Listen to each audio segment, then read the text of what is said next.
दोस्तों आज के डेट में अगर आप कोई फ्लाइट टिकट बुक करने के लिए किसी 5 एप्लीकेशन या वेबसाइट के ऊपर किराया सर्च करोगे तो सभी के होम पेज के ऊपर सेम दिखाए जाएंगे। लेकिन जैसे ही आप बुकिंग के लिए आगे बढ़ोगे सभी एप्लीकेशन या वेबसाइट अपने अपने तरीके से एक्स्ट्रा चार्जेस सेट कर देता है और फाइनल पेमेंट अमाउंट को अगर एक दूसरे एप्लीकेशन या वेबसाइट से कंपेयर करोगे तो वो बिल्कुल ही डिफरेंस हो जाते हैं। तो इस वीडियो में हम जानने की कोशिश करेंगे ये एक्स्ट्रा चार्जेस से हम कैसे बचे, चीप रेट में किसी भी एयरलाइन का डोमेस्टिक या इंटरनेशनल फ्लाइट टिकट हम कहां से बुक कर सकते हैं, प्राइस कंपेयर, कौन सा वेबसाइट सही रहेगा, कहां से टिकट बुक करना सेफ रहेगा, सब कुछ जानेंगे आज के इस वीडियो में। जनरली एक चीज तो कॉमन आपको देखने को मिलेंगे, ऑयल क्राइसिस की वजह से फ्लाइट का किराया जो है वो काफी बढ़ाया गया है। लेकिन इन सब में अगर आप थोड़ा सा स्मार्ट तरीके से टिकट को बुक करोगे तो कुछ ना कुछ पैसा जरूर बचा पाओगे।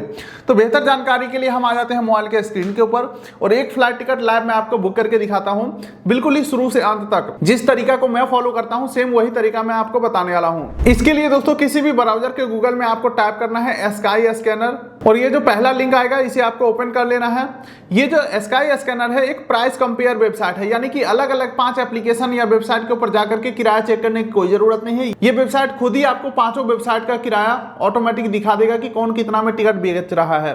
ठीक है, तो चलो मैं यहाँ पे लाइव एग्जांपल में आपको दिखाता हूँ एक टिकट बुक करके। सबसे पहले तो फ्लाइट को सेलेक्ट करेंगे, उसके बाद है रिटर्न। तो रिटर्न टिकट हमें नहीं चाहिए, मुझे वन वे टिकट चाहिए। तो रिटर्न को सेलेक्ट करेंगे वन वे के ऊपर। ठीक है, वन वे का मतलब होता है आपको सिर्फ जाना है या सिर्फ आना है, यानी कि एक टिकट बुक करना है तो वन वे सेलेक्ट रखेंगे। उसके बाद कहां से कहां तक के लिए आपको टिकट चाहिए वो यहाँ पे एयरपोर्ट का नाम डाल देना है। जैसे कि मुझे अभी दिल्ली से पटना का टिकट चाहिए तो यहाँ पे मैं डाल देता हूँ Delhi Indira Gandhi international airport Delhi select कर लेता हूँ और 2 में डाल देता हूँ पटना और ये रहा पटना, मैं इसे सेलेक्ट कर लेता हूं। अब उसके बाद डेट पूछ रहा है किस डेट में आपको यात्रा करना है। तो यहाँ पे जिस डेट में ग्रीन कलर है ना, यानी कि इस डेट में सस्ता टिकट मिलने के चांसेस है। बाकी जिसमें येलो है उसमें थोड़ा सा महंगे के चांसेस है और जिसमें रेड होगा यानी कि काफी प्राइस बढ़ा हुआ है। तो फिलहाल हमें 1 अगस्त का टिकट चाहिए तो 1 अगस्त को मैं सेलेक्ट करता हूं और अप्लाई के ऊपर हम क्लिक करते हैं। अब पूछ रहा है किस क्लास में बुक करना है, तो मैं यहाँ पे क्लास इकोनॉमी रखने वाला हूँ। उसके बाद एडल्ट 18 साल से ज्यादा उम्र के कितने लोग हैं 1 2 3 4 यहाँ पे ऐड कर देंगे। बाकी आपके जानकारी के लिए बता दूं किसी बच्चे का उम्र 2 साल प्लस है ना तो उसका भी पूरा किराया लगेगा एडल्ट जैसा और सीट भी मिलेगा। और किसी का उम्र अगर 2 साल से नीचे है तो उसका 2000 रुपया फिक्स प्राइस लगेंगे, चाहे आपका टिकट 20,000 का हो चाहे 5,000 का हो, बच्चे का 2000 फिक्स रहेंगे। फिलहाल के लिए मैं सिर्फ अपने लिए टिकट बुक कर रहा हूँ, एक एडल्ट सेलेक्ट करके अप्लाई करता हूँ और डायरेक्टली हम यहाँ पे सर्च के ऊपर क्लिक कर देते हैं। अब आप देखोगे हमारे सामने लिस्ट खुल के आ रहा है, थोड़ा सा हमें वेट करना है और ये आप देख सकते हैं बहुत सारे फ्लाइट का लिस्ट हमारे सामने खुल के आ चुका है। यहाँ पे एक फिल्टर लगा देता हूँ, ठीक है, चीपेस्ट के ऊपर क्लिक कर देता हूँ तो चीपेस्ट जो है सबसे ऊपर निकल के आ जाएगा। फॉर एग्जांपल देख सकते हो 5150 रुपए में टिकट है, 5300 में टिकट है।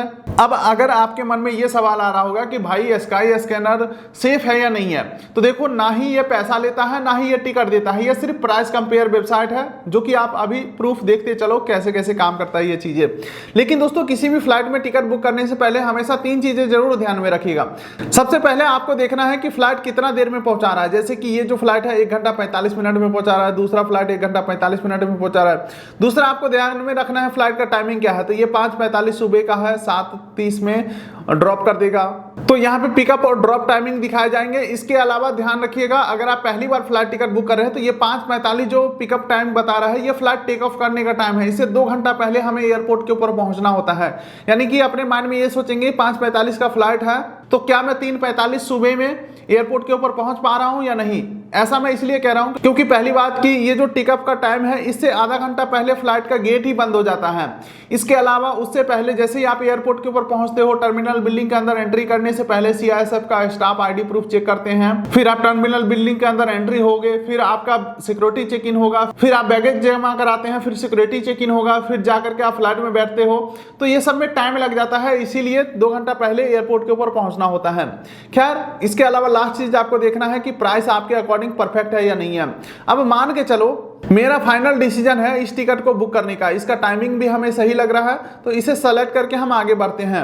अब देखिए यहाँ पे ये जो फ्लाइट का टिकट है ये कौन कौन सा वेबसाइट कितने रुपए में बेच रहा है यहीं पे आपको देखने को मिल जाएंगे। GoIbibo 5400, यात्रा फिर से 5500, क्लियर ट्रिप के ऊपर 5323 रुपए में है।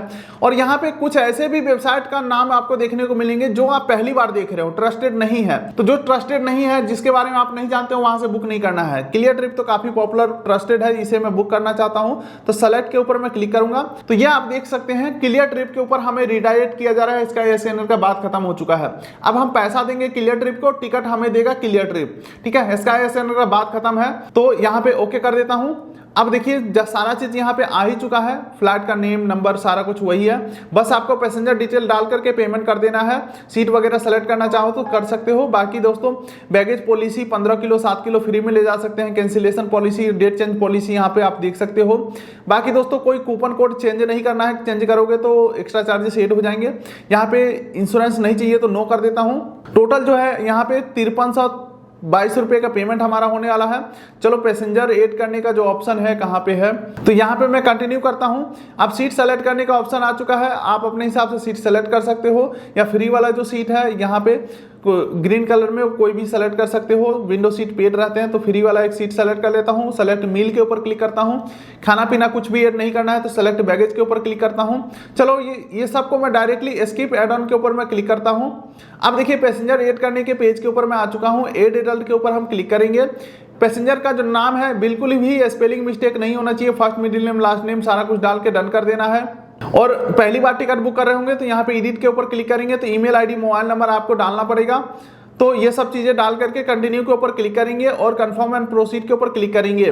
अब उसके बाद फाइनली हम आ चुके हैं पेमेंट पेज के ऊपर। यहाँ पे किसी भी एक माध्यम से पेमेंट को करेंगे कंफर्म, और जैसे हम पेमेंट करते हैं इस प्रकार से टिकट जनरेट हो जाता है। टिकट का सबसे इंपॉर्टेंट पार्ट होता है पीएनआर नंबर, जो कि यहाँ पे हमें मिल चुका है। यही पीएनआर नंबर से वेब चेक इन होगा, बोर्डिंग पास डाउनलोड होगा और हम यात्रा को कंप्लीट कर पाएंगे। बाकी टिकट वगैरह जो अगर डाउनलोड करना है पीडीएफ में तो डाउनलोड ई टिकट के ऊपर क्लिक करेंगे। थोड़ा सा वेट करेंगे, आपके डिवाइस में जो टिकट है वो डाउनलोड होकर के आ जाएंगे। टिकट कुछ इस प्रकार से आपको देखने को मिलेंगे। अगेन आपको मैं बता दूं टिकट का सबसे मेन पार्ट होता है पीएनआर नंबर, जो कि यही सबसे मेन होता है। इसी के माध्यम से वेब चेक इन और बोर्डिंग पास जनरेट होगा। तो उम्मीद करता हूं आप अच्छे तरीके से समझ चुके हैं चीप रेट में फ्लाइट टिकट पहली बार कैसे बुक करना है। उम्मीद करता हूं वीडियो आपको अच्छा लगा। वीडियो कर दिए लाइक, चैनल कर दिए सब्सक्राइब, ताकि मिलेंगे ऐसे ही किसी अगले वीडियो में। तब तक के लिए नमस्कार।